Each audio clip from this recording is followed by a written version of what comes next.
do, don't they? Oh, did you hear? Oh my gosh. We got to really pray. Let me dump this stuff on you. Well,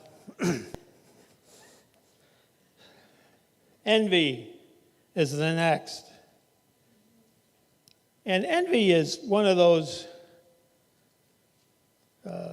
words that we think we understand. But the basis of envy is jealousy, ill will.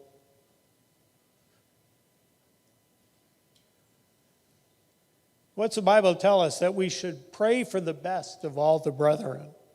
And there are, let's be honest, there are probably brethren you don't pray that happens. And that's envy.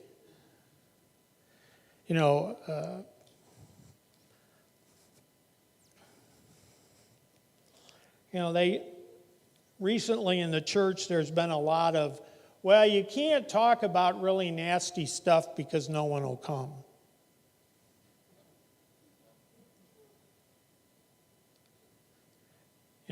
Charles Finney was one of the great evangelists in our early days, and around early 1800s, right after the country was founded. And there was a man from that town that came to his meeting and said, will you come to my town?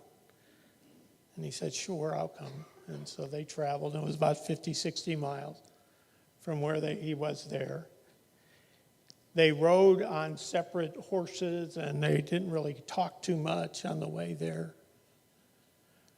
And they get to the town, and back then, if someone came from out of town to speak, the place was crowded because they had nothing else to do. And he starts talking about, and it isn't even a sermon really, it's just kind of laying the groundwork. And he was talking about Lot being in a place of evil and not confronting it. And that Lot's failure in Sodom and Gomorrah, why did he go there? He went there to preach the gospel, but that wasn't happening clearly because no one was a believer other than his small family. So he goes in pretty stark detail. And as he's saying this, all the people in this congregation are getting more and more agitated, more and more furious with what he was doing. And they were looking at the guy who brought him, and they were blaming it on him. But he hadn't talked to the guy.